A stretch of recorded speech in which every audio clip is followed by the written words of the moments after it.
Well, I'm just going to ask you right off the bat. How many of you are using cameras in your workplace? How many of you are reading your employees' emails? I can almost hear the answers from here. Carl, this is going to be good. They're going to enjoy this one. My name is Pandy Pridemore. This is Carl Ulrich, and you are watching or listening to The Human Resource. And today's topic is surveillance. It's Carl's topic. This was his idea. Well, thank you. Well, Thanks for the credit. Not that we surveil our employees. I just thought it might be an interesting topic. So, as an attorney with Sibley, Shillitoe, and Dyer, you've been approached by this. Yeah, it comes up a lot. Employers want to know, hey, we've got expensive equipment, we've got computer systems, we've got a lot of, confidential and sensitive information stored on our hard drive servers. We want to protect that, and we want to make sure that our employees are, following the rules, are working when they say they're working, for example. But more than anything, to protect our investments in our property and our know-how. And sometimes employers want to monitor their employees' activities, and that can be done a lot of different ways, right? It can be done with a camera on a wall in some cases, but more frequently in computerized world, we see employers monitoring and inspecting laptop or desktop computers for emails, for downloading of information without authorization, for improper usage, for spending time on Facebook when they should be talking to customers, right? That's where my clients are. They want to know who's watching porn, who's shopping, exactly. During work hours, and is she swimming when her little mouse is moving across the the computer? Right. What is she doing? And the technological options are really pretty remarkable these days. And I'm certainly no expert in the technology by any means, but you had a discussion the other day where you can actually monitor how the person's mouse is being used with special software to determine whether it's being moved enough during a particular time frame. The point being, if the person's on the computer doing what they say they're supposed to be doing, that the mouse is going to be moving in a way that it wouldn't be if they were off, mowing the lawn or something like that. So lots of different ways that employers can and do want to monitor their employees' behavior and conduct. And I would say sometimes for good reason, but a lot of times probably not for good reason. Well, let's start from the top, because we're always, again, we try really, really hard to help the employers or our listeners to understand what the federal and state laws are that oversee these topics and how they can have a compliant workplace. Are we talking federal law? Are we talking state law?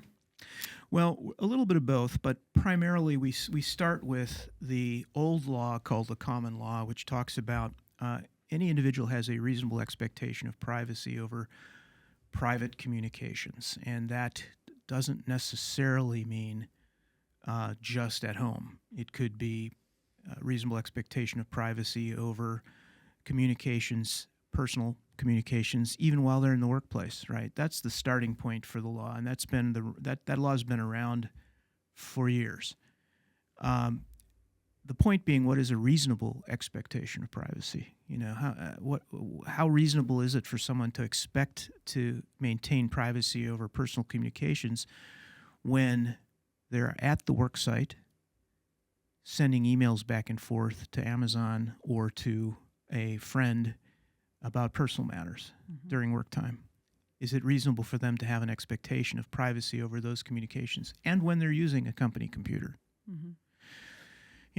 The situation can get always more complicated, as we lawyers love to talk about. What if they're using their own computer and they're working home and, they're not necessarily monitored as closely as they would be if they were physically present in a central location. Is that different? And so what is a reasonable expectation of privacy? And outcomes vary from one jurisdiction to the next, and over time they have changed. But the point of reasonable expectation of privacy is to protect what is essentially and legitimately personal. Now, employers, if they provide a laptop or if they allow access to computer equipment in the workplace for work purposes, can say to the employee, we're going to monitor your computer activity. We're going to monitor your workstation. We're going to monitor what you are doing on a day-to-day basis. And by so saying, usually in writing, right, by policy, they are diminishing or undoing that expectation of privacy. I can't expect to be private if I know in my personal or in my employment handbook it says right there that the company is going to it deems all these things to be not private, and any use of our computer system was subject to inspection and review. So, if the employer takes the time to say that, to consistently remind employees of that, the employee then doesn't have that legal expectation of privacy that we talked about from the beginning. And that's how you start out. That's the starting point. Now, there are other rules, too, overlay of some federal rules involving interception of electronic communications. There are a number of federal statutes, but the primary rule is that expectation of privacy notion that I talked about. Yeah, I know here in Ohio, the Ohio Revised Code requires employers, if they're going to have cameras, they have to post a sign saying that you're under surveillance. That's for internal and external customers alike. It's funny how we don't have to necessarily post anything for employees saying, "Oh, by the way, we're listening to your voicemail." And but I have told clients before. I said, "How many times have you been on a phone call and you've heard this call is being recorded for training purposes?" Sure. They're making it very clear. And making sure God and country knows we're listening, we're looking. We're not going to tell you when or where, but there's a good chance that we're going to hear this conversation. Best practices for companies who are using surveillance. Yeah, communicate early and often. I think there's no substitute for making your expectations clear in writing and verbally, usually starting with that onboarding process. We're giving you a computer. We're allowing you to use it in the workplace. We're allowing you to take it home, let's say. It's a laptop. You can carry it at home. We don't care if you store personal images on the computer. We don't care if while you're at home and you're using the computer for personal reasons, you go on Facebook. Just be aware that because this is company property and we're allowing you to use it occasionally for personal uses, be aware that we do have from time to time the right to inspect, and it's for legitimate business reasons, but anything you have on that computer might not necessarily be private. So that kind of communication, or you tailor the communication to whatever the circumstance is, but early and often. The other thing I really think is important is that if you do this by policy, which most companies now do, written communication by policy or in the onboarding process, you get something which the employee signs as an acknowledgement of receipt.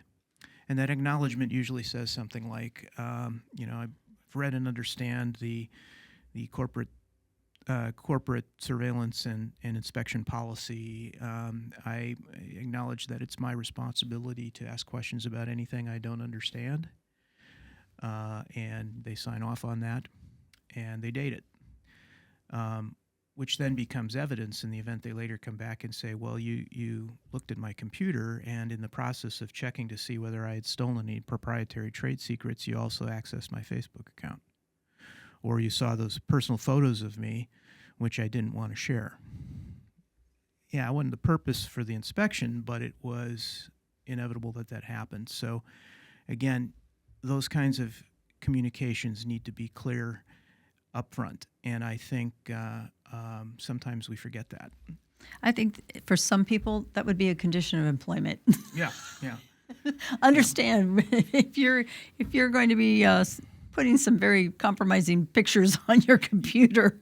Yeah, I would say that that's probably bad judgment and maybe a larger larger concern, but it's odd how that happens. Now in my own office we have about 65 employees. We've got all professionals in our office. We're very flexible about how we use computer equipment. We have a lot of people who work part-time at home, part-time in the office, so they'll take their computer with them.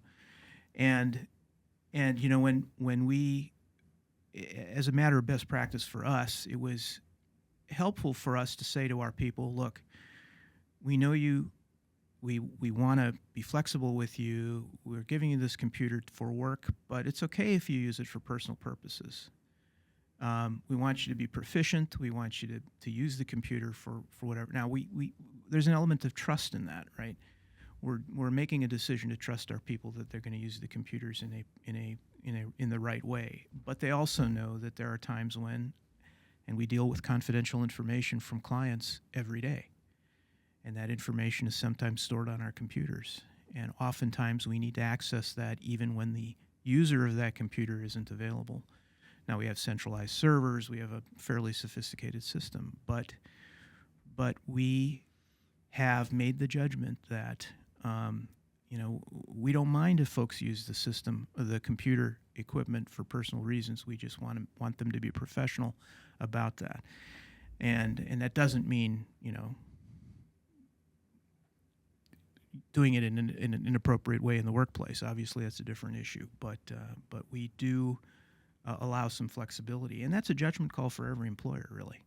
Well, and I'm really thrilled that you reminded companies we cannot restrict computers or stuff for only business. They took that.